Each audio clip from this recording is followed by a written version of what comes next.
Welcome back to our channel iSmart tricks for you. ఇప్పటి వరకు మన ఛానల్లో డిగ్రీ ఎడ్యుకేషన్ రిలేటెడ్ వీడియోస్ చేసాం. ఇప్పటి నుంచి మీకోసం జాబ్ అప్డేట్స్ కూడా ప్రొవైడ్ చేద్దాం అనుకుంటున్నాం. మీకు సాఫ్ట్వేర్ సైడ్ జాబ్ ఇంట్రెస్ట్ ఉంటే కమెంట్ సెక్షన్లో సాఫ్ట్వేర్ అని కమెంట్ చేయండి. మీ క్వాలిఫికేషన్ కూడా మెన్షన్ చేయండి. ఈ వీడియోకి లైక్ చేయండి. వీడియోకి వచ్చే లైక్స్ అండ్ రెస్పాన్స్ని బట్టి మీకోసం మంచి మంచి జాబ్ అప్డేట్స్ తీసుకొచ్చేస్తాం. అప్డేట్స్ మీరు మిస్ అవ్వకుండా ఉండాలంటే మన ఛానల్ని సబ్స్క్రైబ్ చేసుకోండి, బెల్ ఐకాన్ క్లిక్ చేయండి. ఆల్ ఆప్షన్ సెలెక్ట్ చేసుకుంటే ప్రతి వీడియో నోటిఫికేషన్ మీకు రీచ్ అవుతుంది. ఆల్రెడీ నిన్న మెడ్ప్లస్ నుంచి వచ్చిన జాబ్ ఆపర్చునిటీ చూసాము. మీరు కనుక ఆ వీడియో మిస్ అయ్యింటే డిస్క్రిప్షన్లో లింక్ ఇస్తాను, చెక్ చేయండి. ఈ వీడియోలో జోహో నుంచి వచ్చిన జాబ్ అప్డేట్ చూసేద్దాం. 2 రోల్స్కి మనకి జాబ్ అప్డేట్స్ వచ్చాయి. First software developer role and second role వచ్చేసరికి మీకు content or technical writer role. వీటికి మీరు అప్లై చేయడానికి లాస్ట్ డేట్ వచ్చేసరికి 31 మార్చ్ 2025. సో ఫస్ట్ వచ్చేసరికి software developer. Years of experience 0 నుంచి 2 years వరకు ఉండొచ్చు. స్కిల్ సెట్ వచ్చేసరికి మీకు C++ అండ్ జావా వచ్చి ఉండాలి. మీరు గ్రాడ్యుయేషన్ 2025 లోపు అయి ఉండాలి. 2026 students not eligible. Job description కూడా ఇక్కడ ఇచ్చేశారు, మీరు ఒకసారి చెక్ చేసుకోవచ్చు.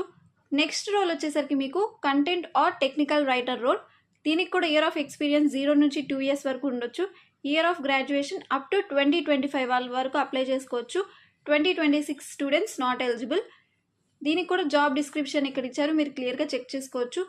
ఈ రోల్కి కావాల్సిన రిక్వైర్మెంట్స్ ఇక్కడ డిస్ప్లే చేశారు, మీరు ఒకసారి చెక్ చేసుకోండి. మీకు వర్క్ లొకేషన్ వచ్చేసరికి తమిళనాడులో ఎక్కడైనా ఉండొచ్చు. ఇంటర్వ్యూ ప్రాసెస్ తర్వాత అది మీకు వాళ్ళు ఇన్ఫామ్ చేస్తారు. మీకు ఈ 2 రోల్స్లో దేనికైనా ఎలిజిబిలిటీ ఉంది, రిక్వైర్డ్ స్కిల్స్ ఉంటే కింద మీరు డీటెయిల్స్ ఇవ్వండి.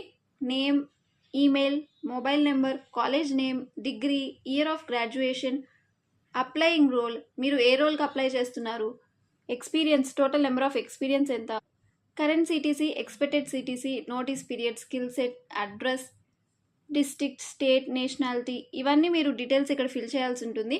మీ రెజ్యూమ్ని అటాచ్ చేసి సబ్మిట్ చేయండి. మీరు షార్ట్ లిస్ట్ అవ్వాలి అంటే మీ రెజ్యూమే కరెక్ట్గా ఉండాలి. మీరు ఎలాంటి రెజ్యూమేతో జాబ్ అప్లై చేస్తున్నారు అనేది చాలా ఇంపార్టెంట్. ఎందుకంటే ఆ రెజ్యూమ్ బేస్ మీద మీకు షార్ట్ లిస్టింగ్ అనేది ఉంటుంది. సో మీరు ప్రాపర్ ఫార్మాట్లో ఉన్న రెజ్యూమ్ అనేది మీరు క్యారీ చేయాల్సి ఉంటుంది.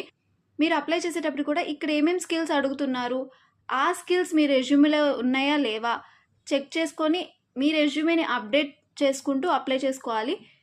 సో మీరు ఈ 2 రోల్స్లో దేనికైనా ఎలిజిబుల్ అయ్యే రిక్వైర్డ్ స్కిల్స్ ఉంటే అప్లై చేసుకోండి. ఇలాంటి జాబ్ అప్డేట్స్ మీకు కావాలి అంటే కమెంట్ సెక్షన్లో సాఫ్ట్వేర్ అని కమెంట్ చేయండి. మన ఛానల్ని సబ్స్క్రైబ్ చేసుకోండి, సో దట్ ప్రతి వీడియో మీరు మిస్ అవ్వకుండా నోటిఫికేషన్ రీచ్ అవుతుంది.